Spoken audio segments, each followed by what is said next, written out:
Gary, must be immensely proud of your team after that victory today. Yeah, really proud of them. We had a clear game plan to dominate possession, control the game. With that, you're always going to have to defend long throws, corners here. They're a good team. They put you under a lot of pressure. And when we were asked to do that, I thought we were excellent again, defending the box. And the longer the game went on, we knew we had Sonny and Ads on the bench to change it if we needed to go and try and win the game. And when we put them on, we created more opportunities in that kind of later spell. Could have scored more goals, but absolutely delighted to come away from home. Thought it was a perfect away performance and a brilliant 3 points.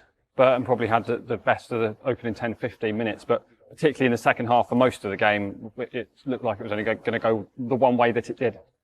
Yeah, we spoke about the stadium and what we're going to expect. I think that we had real clarity on what the game was going to look like. We had to compete in those first 10-15 minutes. We had to see out, that threat of long balls and second balls, and I thought we did it okay. And then after probably 20-25 minutes, we gained control of the game by passing the ball and dominating the middle of the pitch. And once we did that, I felt very comfortable throughout the rest of the game.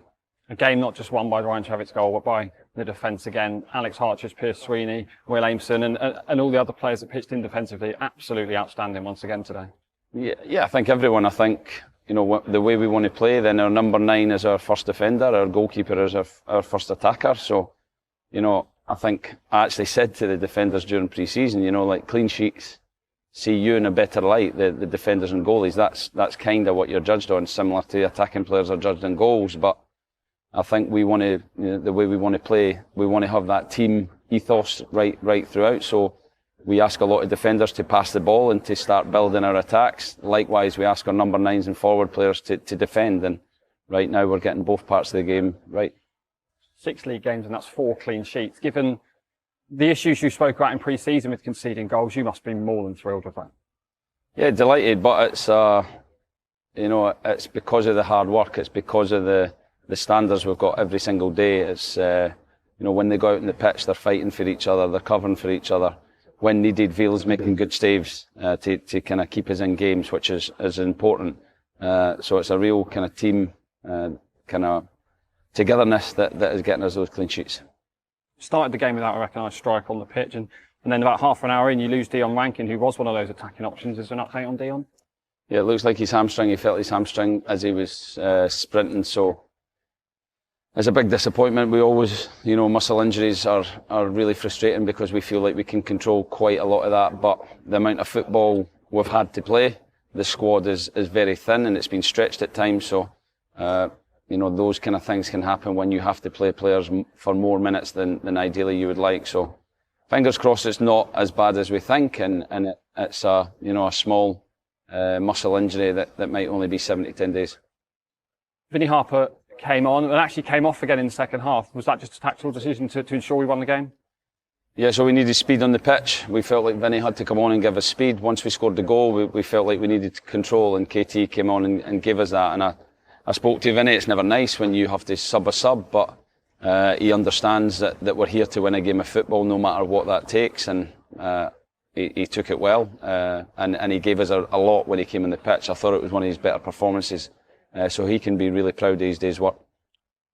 It must have been a difficult couple of days for you, juggling transfer deadline day and preparing for this game to then lose another attacking option, albeit for perhaps 7 to 10 days. You must be scratching your head a little bit and be pretty frustrated about how the last 24 hours has gone.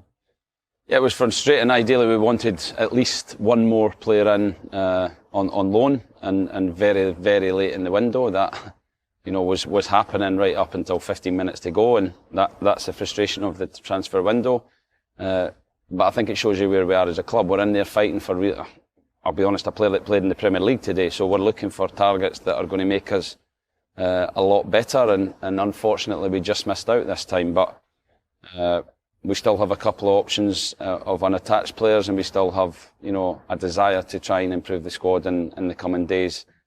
So we'll keep looking at that, but it's where we are as a club. We're doing extremely well with a small squad, and we need to try and get bodies in to help those players, because in the coming weeks we're going to have more fixtures, Carabao Cup again, and we need the squad, or you get incidents like Dion Rankin today. it shows how volatile that the transfer window can be. That player concern that you mentioned, I believe, had been done for weeks and weeks, and then to miss out on deadline day because we were waiting for another transfer to go through. Yeah, frustrating. All the forms were sent, everything was there, it's ready to be signed, and just at 11:15 it got pulled. But that's football, like I said, we have to move on. I felt for the player a little bit because he was fully committed to it, but like I said, delighted for him to get on the pitch today with his parent club, and we have to move on. We have to, look at the players we've got. We had 3 academy players on the bench today, a 16-year-old on the bench, so it's brilliant that we can do that. That's what we do as a football club, and we will continue to do that. Given that next week we've lost 2 players to international duty and the injuries that we've been seeing, I imagine this week's pretty important for you for bringing in bodies that are unattached. Yeah, like I say, we'll look at bringing in unattached players. They have to be the right players. We're not just going to do it for the sake of it. So whatever player comes in has to buy into what we're trying to do. And like I say, that team mentality and everyone together and trying to improve every single day. So we'll look at those types of players and bring those characters in should they be available. And of course, you've got a squad of players. There's so many of them that are so adaptable to a variety of different positions that actually that squad that you go out there with on next Saturday was more than capable of getting a result and putting out a performance. Yeah, and that's testament to the players. I think, we asked Rhys Cole to play as a number 9 today and drop in and give us an overload centrally, and we've done one day's work on it. The players are really buying into any information we give them. There's a lot more questions now. They challenge us more than last season and ask why we're doing certain things. So that understanding is coming, that belief is coming when we, against Reading, against Stevenage, and today we've played slightly different systems, different profiles of player in each position and how we do that, and every time it's kind of came good, and we have to keep working on that. That isn't something that ever stops. It's a continual process to evolve as a team, to continually try and get better. Even when we're winning games, we have to look at the small margins and how we can improve and get better. Sounds like a case of having a plan A, having a plan B, and making sure even if you need to go to plan C and plan D that it's going to work. It's just that understanding as a team and how we're going to win football matches. And today, we had a clear plan of controlling the game with possession and seeing where that took us. With 25 minutes to go, it was 0-0, and we had the ammunition on the bench to come on and win the game. And in a different game, that might be starting with 9s and then bringing on the players later. So all credit to the players. They're buying into how we're trying to go about things. They are taking in information and putting it out on the pitch, and it's great to see. And just finally, we saw about half an hour of Admiral Musgrave today. We can certainly see what he's going to bring to the side, the strength and power up front. Brilliant, yeah. We spoke to him when he came in, and he said probably 25 minutes. He's not played a lot of football in terms of 11v11 and not had match minutes, so we knew exactly what he could do.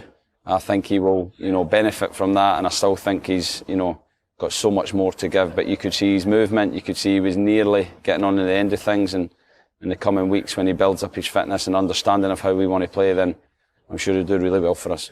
And actually the fans today were absolutely superb for 90 minutes and beyond, and the celebrations at the end. You seem to really enjoy those moments. Yeah, it's brilliant. I think they are, showing their appreciation for these players, the way that they're working for the club, they're fighting for every single ball. You mentioned the 4 clean sheets, and that comes from a desire not to concede, and the supporters are really kind of showing that appreciation. And for us to go over at the end and have those moments, it builds belief, it builds confidence, and we need to say thank you, because they come a long, long way. It costs a lot of money, and their support is incredible. So we thank them again for their away support, and we look forward to seeing them again at SJP on Saturday.